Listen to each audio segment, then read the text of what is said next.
نحمده ونصلي ونسلم على رسوله الكريم أما بعد فأعوذ بالله من الشيطان الرجيم بسم الله الرحمن الرحيم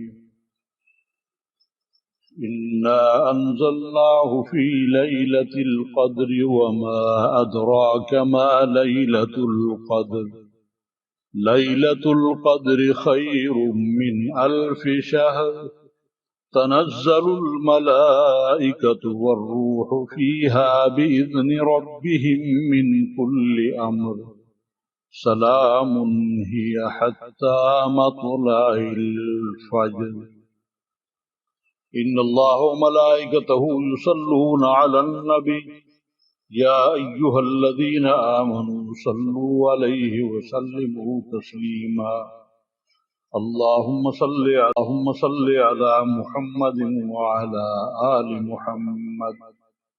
سامعین گرامی قدر، آج کی ہماری گفتگو کا موضوع ہے شب قدر کی فضیلت. شب قدر،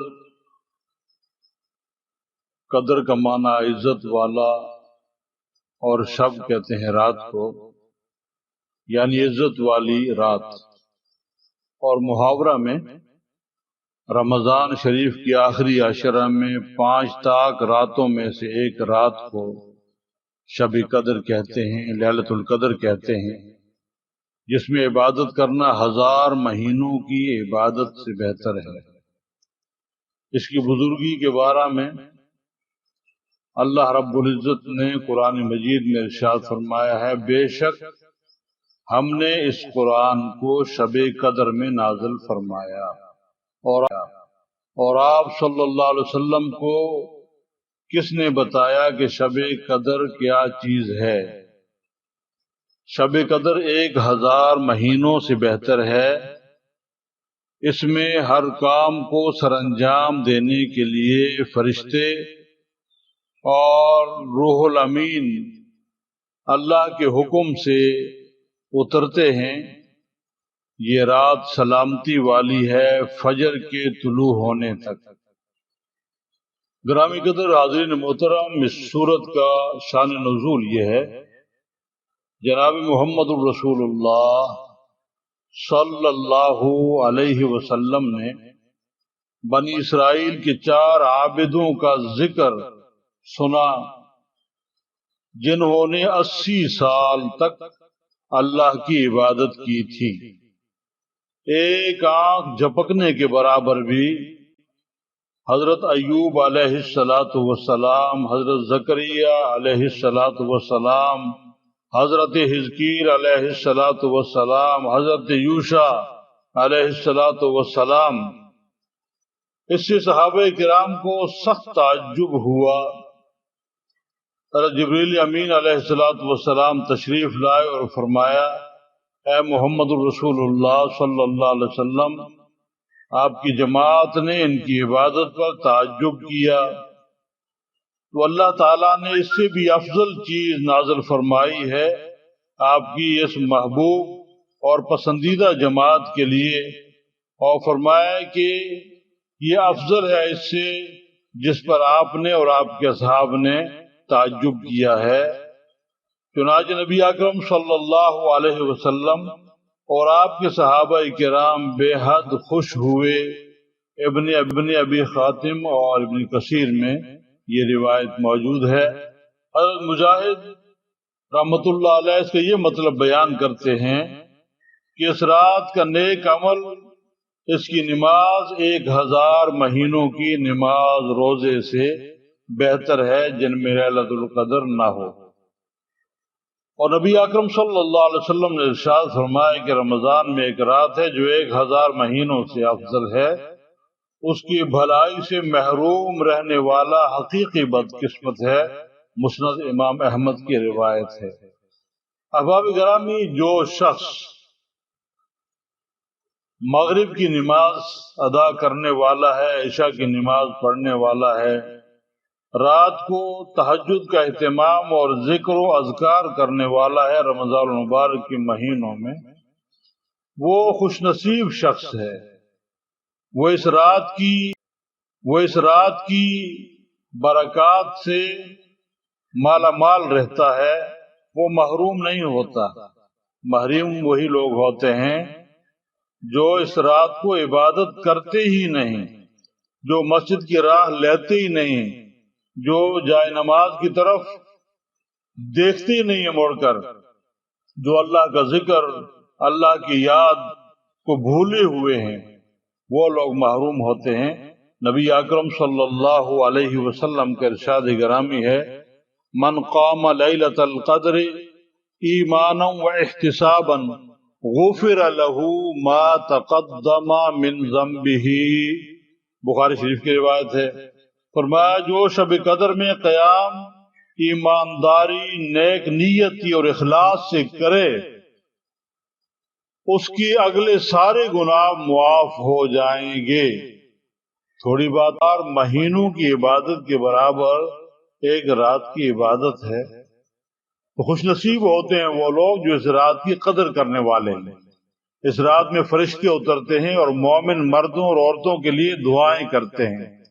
رسول اللہ صلی اللہ علیہ وسلم نے ارشاد فرمایا، جب شب قدر ہوتی ہے تو جبریل امین علیہ السلام کو حکم دیا جاتا ہے کہ وہ فرشتوں کی جماعت کو ساتھ لے کر زمین پر اتریں۔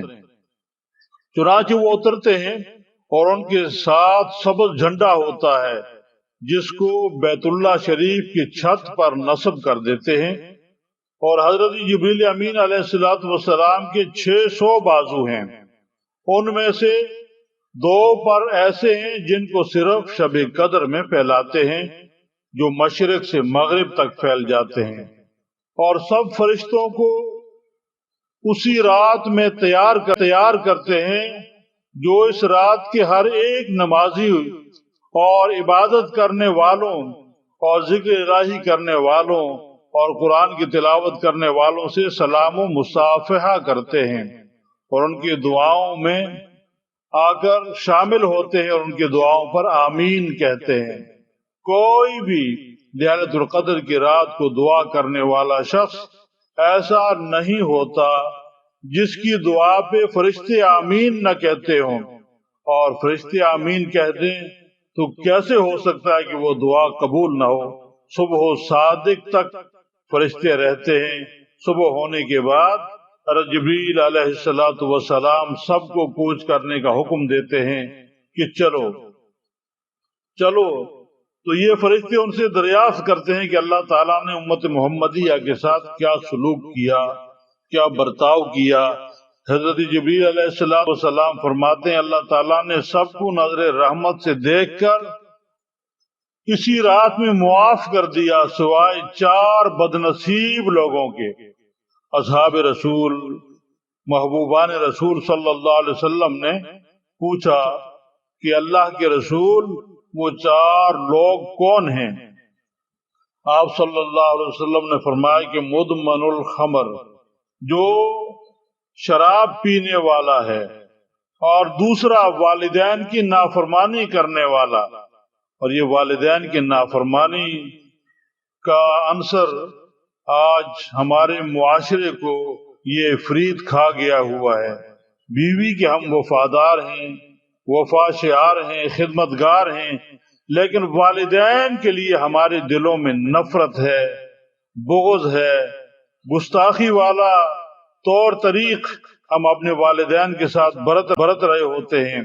اور تیسرا رشتہ توڑنے والا، جو رشتہ داروں کے ساتھ بدسلوکی کرتا ہے، جو ان کو گھٹیا اور کمتر سمجھ کر ان سے ہاتھ ملانا، ان کے پاس آنا جانا، ان کے ساتھ ہمدردی والا معاملہ رکھنا، اس سے دور رہنے والا ہے۔ اور چوتھا شخص کینہ رکھنے والا، جو دوسرے کے لیے کھوٹ، کینہ اور بغض اپنے دل میں رکھتا ہے۔ بہقی شریف میں یہ روایت موجود ہے۔ اس مقدس رات کو غنیمت سمجھ کر تمام مسلمان بہن بھائیوں کو چاہیے کہ نیک نیتی اور خشوع اور خضوع کے ساتھ عبادت الہی کریں، قرآن مجید کی تلاوت، تسبیح و تحلیل، تکبیر، توبہ استغفار میں رات بھر مشغول رہیں۔ رسول اللہ صلی اللہ علیہ وسلم آخر عشرہ کے اندر عبادت کرنے میں اتنی کوشش کرتے تھے کہ اور دنوں میں اتنی کوشش نہیں فرمایا کرتے تھے۔ چنانچہ مسلم شریف کی روایت ہے، اما عائشہ صدیقہ بنت صدیق عفیفہ کائنات فرماتی ہیں رسول اللہ صلی اللہ علیہ وسلم جب آخر عشرہ آ جاتا تو آپ کمر بستہ ہو کر شب بیداری کرنے اور اپنے گھر والوں کو بھی اس کام کے لیے جگاتے تھے۔ اما عائشہ صدیقہ رضی اللہ تعالیٰ عنہ فرماتی ہیں کہ میں نے رسول اللہ صلی اللہ علیہ وسلم سے پوچھا اگر میں شب قدر کو پالوں تو اللہ تعالیٰ سے کیا دعا کروں؟ تو آپ صلی اللہ علیہ وسلم نے فرمایا تم اس دعا کو پڑھا کرو، اللہم انکا عفو تحب العفو فاعف عنی،